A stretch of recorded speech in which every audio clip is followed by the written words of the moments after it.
It's the most wonderful time to talk about prospects! You guys have been asking me for this video since like June, and now here it finally is. The 2018 Toronto Maple Leafs prospect... Okay. The 2018-19 Toronto Maple Leafs prospect pyramid. I'll even use my little Lego thing as a decoration. This is the third year I've done a prospect pyramid, so if you're like, what the heck is that? Allow me to explain. So every year I see the Leafs blogs write about Leaf prospects and they rank them. And back then, everyone wanted to talk about the future Leafs because the current Leafs sucked. Now a lot of the prospects that were on the first prospect pyramid are some of the Leafs' biggest contributors. Matthews, Marner, Nylander, or should that be Matthews, Nylander, Marner? And this is what I got a little sick of. The Leafs Nation for a long time did the top 20 prospects and they ranked them. A site like Pension Plan Puppets typically does the top 25 under 25, and that's a little bit different. But my thought about that as someone who used to submit a ballot for my top 20 ranking was this is a waste of time. Arguing back and forth about whether a guy should be slotted 15th or 11th. So what I came up with is sorting prospects into neat little tiers. So without further ado, let's get started. In tier 1 we have nobody. Right away, people start to get their neck up. What are you saying, that the Leafs don't have any good prospects? No. What I am saying, though, is to be in tier 1,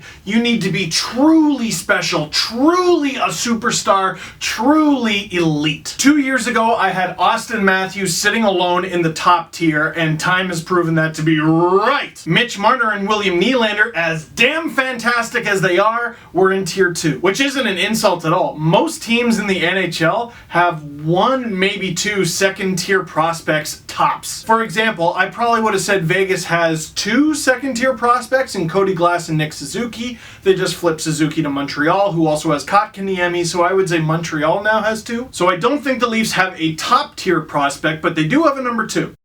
Timothy Liljegren. Hey, Calder Cup champion Timothy Liljegren. Timothy Liljegren comes with all kinds of hype because he dropped in the 2017 draft and fell all the way to, ironically, 17th. Because, as it turns out, Mono sucks. While his rookie season in North America with the Toronto Marlies was not perfect, he was still a key piece of a team that ended up winning the Calder Cup in the American Hockey League, and he was one of the highest producing teenage defensemen in American Hockey League history. I'm not saying you're Connor McDavid or Rasmus Dahlin, but you're definitely at least second tier. Before we continue, because Liljegren was the only second tier prospect last year as well, let's look at what the Leafs prospect pyramid looked like 1 year ago.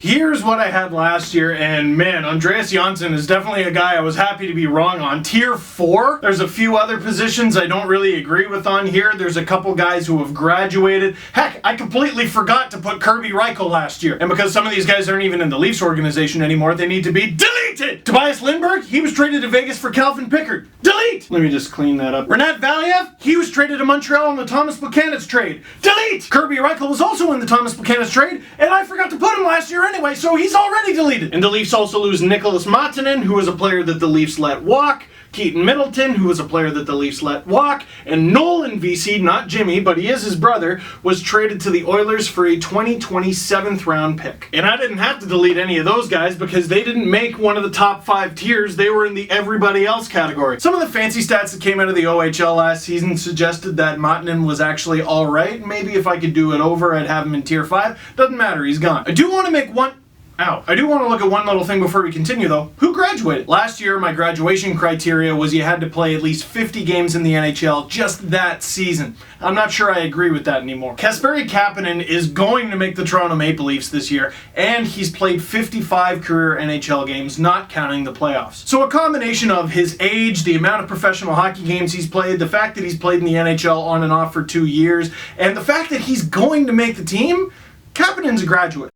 Andreas Borgman's a funny case. On one hand, he's 23 years old. He played 48 games last season. He's played professional hockey in Sweden, the American League, and the NHL. But on the other hand, is he gonna make the team out of camp? Maybe. He might prove me wrong in camp, but as of right now, I just don't think Andreas Borgman's a graduate. Travis Dermott's an interesting one. He definitely graduated to the team, basically didn't get sent down until the playoffs were done, but he is still pretty young, and he did play fewer than 40 games, so I'm not sure. You know what? I was just about to write him into the pyramid. I was going to say he's not a graduate. No. Travis Dermott is a graduate.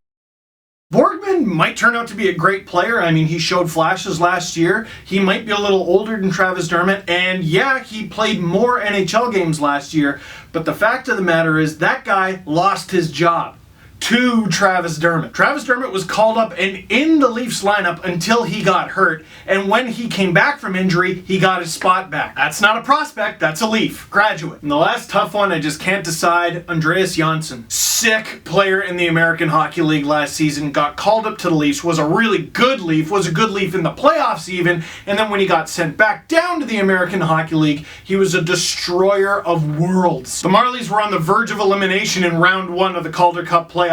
Johnsson got sent down to the team, along with Dermott, and the Marlies didn't lose a game for over 2 playoff rounds. However, despite the fact that he's going to make the team this year, he's going to make the team this year, Johnsson only played 9 regular season games last season. To me, Johnsson is still a prospect, but this is his last season on the prospect pyramid. And speaking of guys who are on their last season on this prospect pyramid, Freddie Gauthier. He's played nearly 40 games over 3 different seasons in his NHL career, and he's 23 years old. I'm leaving him in there as a prospect this year, but after this season, he's done. And he becomes something that I need to add to this list, a guy. I'll give you a perfect example of a guy, Justin Hall.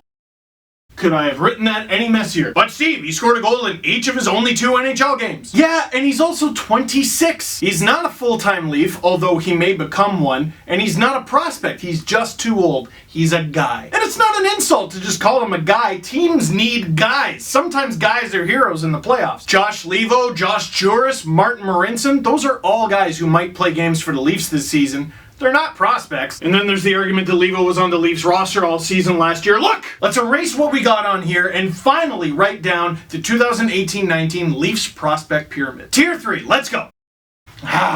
Andreas Johnsson is just a really, really good player. He is far too good for the American Hockey League, and he's about to become a full-time NHLer. If he was a little younger and putting up the numbers that he has been, he might even be in Tier 2. He's good. Rasmus Sandin is in Tier 3 a little bit by default. He was just a late first-round pick, and that's kind of where late first-round picks go. As a left-handed defender in the OHL, he scored 45 points in 51 games as a member of the Sault Ste. Marie Greyhounds. Not bad for a player who didn't even turn 18 until March. Not to mention Dubas' first ever first-round pick as GM as well. Sean Durzee's also in Tier 3. The Leafs just drafted him. He's a fascinating player. Right-handed D in the OHL this past season, he was over a point per game as a defenseman in both the regular season and playoffs, and his penalty totals were so low. The catch? He's already 19 years old, and he's gonna turn 20 before Halloween. A bit of a late bloomer pick in that regard, but he looks good, and there's already talk about him making the Marlies this upcoming season, and if he does that, look out. Jeremy Bracco is freaking wicked, dude. You probably saw flashes of his brilliance in the rookie tournament, just destroying lives and taking ankles,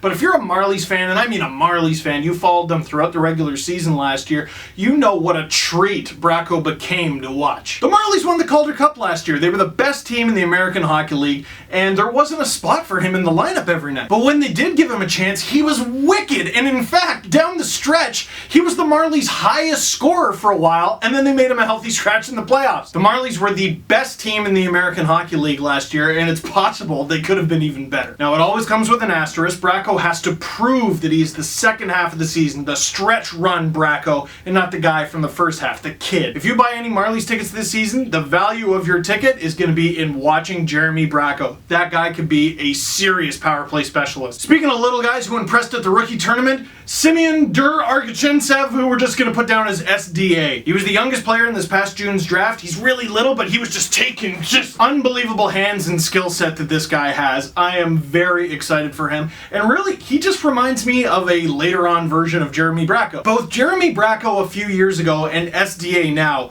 were picks that might not work out. But if they do, they're going to be great picks. Don't go for the draft pick that might make the NHL and he might be a fourth liner, third liner if you're lucky. Guys like Bracco and SDA, they might not ever make it to the NHL, or they could have careers as $4, $5, $6, $7 million players. Carl Grundstrom is also in tier 3. He's a beast. He's got that man strength. He's so annoying, and he strikes me as the kind of guy who could be a decent Leo Komarov replacement. I still don't know if he's quite ready yet for full time. Some people think he's going to make the team out of camp. I'm not as optimistic, but I tell you what, I wouldn't be shocked if he got the Andreas Janssen treatment and was on the Leafs at some point this season. And finally, maybe the guy I'm going to get flamed for the most, Andreas Borgman.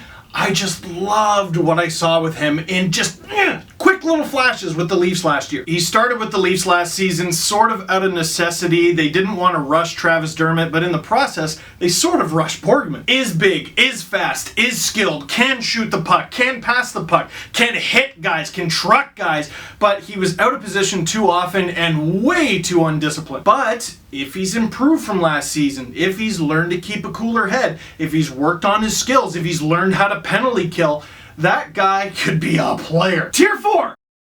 Alright, Yegor Korshkov is a bit of a mystery. Second round pick, but unless you've really looked for his highlights on YouTube from the KHL, it's hard to even see him. I'm holding out hope and keeping him here in tier 4. I mean, he did make the KHL at a very young age, which is very hard to do. If you want to read more about him, there's a really good Pension Plan Puppets article by Katya Nape that you should definitely read. Adam Brooks, I had in tier 4 2 years ago, I think. I brought him up to tier 3. I'm putting him back down to tier 4, and it's not an insult. But he was another guy like Bracco where I just didn't see enough until the second half of the season. I'm just a little less excited for him than Bracco. Doesn't mean I'm not excited. I don't need an excuse to get excited. But Brooks is a guy like Bracco who has to have a great season in the American Hockey League this year. In fact, Dmytro Timashov, he's kind of in the same book. I'm excited for him, but he really, really needs to take a step. Emil E. Rasanen is a guy I would love to have higher, a former second-round pick just 2 years ago. I think he's 6'7". He's huge.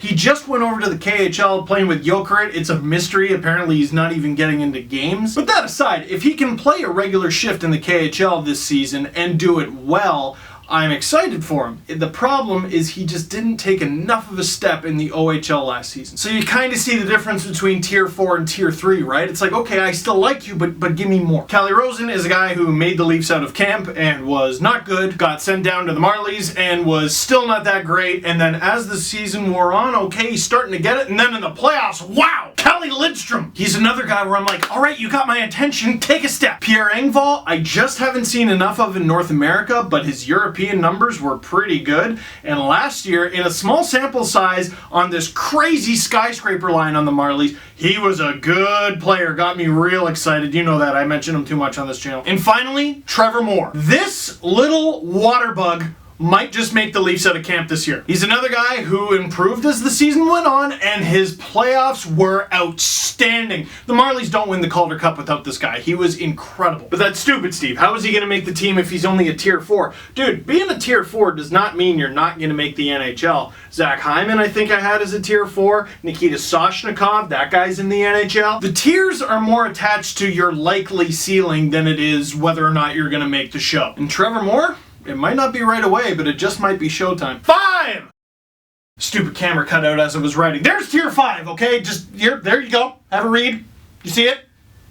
Okay, good. Now here's the part of the prospect pyramid where when I'm wrong, I'm happy. There's a few guys that I wrote with my own hand that even I don't think belong in tier 5. They're probably at least 4. Stotts, Hollowell for sure. Those guys were just drafted and they looked like they could be really nice pickups in the middle to late rounds. Some of you might even think Mason Marchment shouldn't be in tier 5. He should be in at least 4 because he was another key part of the Marlies Calder Cup winning. Did I mention that they won the Calder Cup? I think Andreas Janssen is going to get into the dirty areas that the Leafs needed JVR to get into last year, but if the Leafs have real problems in that area, I wonder if Marchment gets a look. Jesper Lindgren, just really excited about any defender in the organization. He's playing in Europe. He should maybe be in everybody else. Gauthier is a guy who, he's got NHL experience. He deserves to be on the pyramid, but 5 is as high as he's going to go. Philip Kral and Pontus Holmberg are on there because their names are just fun to say. No, realistically, Holmberg should be in everyone else. He was a late round pick this year. I'm optimistic though, and Philip Kral, pretty much the same thing. Fedor Gordeev, or as you may know him, Fedor Gordeev forever, is a guy who I am happy to include on this pyramid. There was a bit of a bias against prospects who looked like Mark Hunter picks, and he sort of did, just because he's a big guy. Everyone was so sour because Keaton Middleton didn't really pan out and they saw him as another version of him. No, Fedor Gurdjieff can play hockey, man. That guy might make it. And now there's two guys I kind of want to yell at a little bit. Jordan Subban,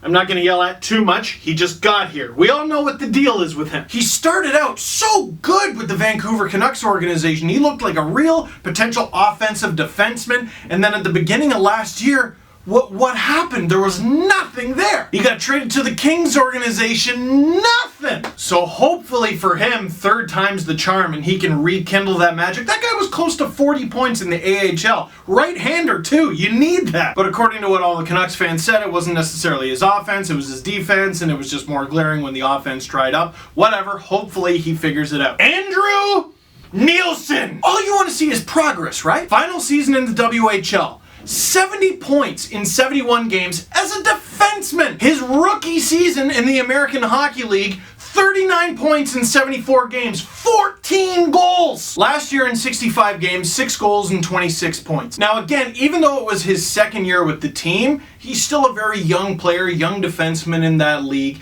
and he didn't get the opportunities that he got the year before. I know he didn't get a lot of power play time. But this guy, 65 games, 143 penalty minutes. The next highest penalty minute total on the Marlies was 75, and it was Rich Clune, whose job is to cave in orbital bones. So you look at that and you go, okay, probably gonna want to watch that heading into this upcoming season. First game of the rookie tournament, 5-minute major. Now Nielsen was far from the only guy on the Marlies to need to dial it back, figure it out when it came to discipline. Travis Dermott took way too many as well.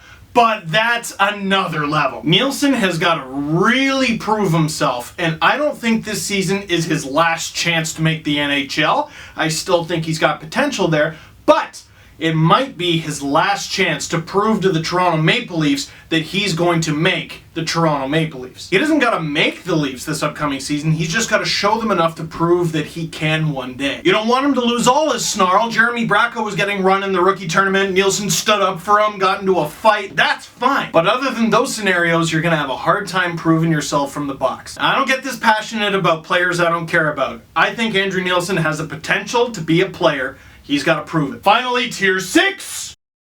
Everybody else. Now you might say to yourself, Steve, you don't have any goalies in there. I've never included goalies. I think they're too tricky to place. I think they take longer to develop. But a few of you have sent me your own prospect pyramids on Twitter. There was one for the Vancouver Canucks. Thatcher Demko was on there. There was one for the Philadelphia Flyers. Carter Hart was on there. It kind of makes sense. Those are some of the best prospects those teams have. So I will include the Leafs goalies, and I don't think any of them belong on there. Boutillier, Scott, they may turn out to be great, but they're just too young to place. I don't know. And as of right now, they haven't proven to be an exceptional talent like Demko or Hart. Sparks, Pickard, Kaskisuo, guy. Pickard is 26, Sparks is 25, and Kaskisuo is 24, but he's about to turn 25. I almost forgot Eamon McAdam, who they got from Matt Martin. Everybody else. The Leafs have plenty of organizational depth in net professionally, and maybe next year one of the junior guys will make it onto the pyramid. For now, there it is. The 2018-19 Leafs prospect pyramid. What do you agree with? What do you disagree with? What do you like? What do you don't like? What do you love? What do you hate? That is it for this one. Thank you very much for watching this marathon. The battery died twice. Thank you. How do I end these things? Click like if you like this video. Click subscribe if you really liked it. Tell all your friends. Brand new Pay to Go Pizza Steve Dangle podcast tomorrow. My book comes out March 19th. I can finally reveal that. And I want to see if I can just do this and the battery will die. Just right when I want it to. No? Almost. Okay, well, we're done.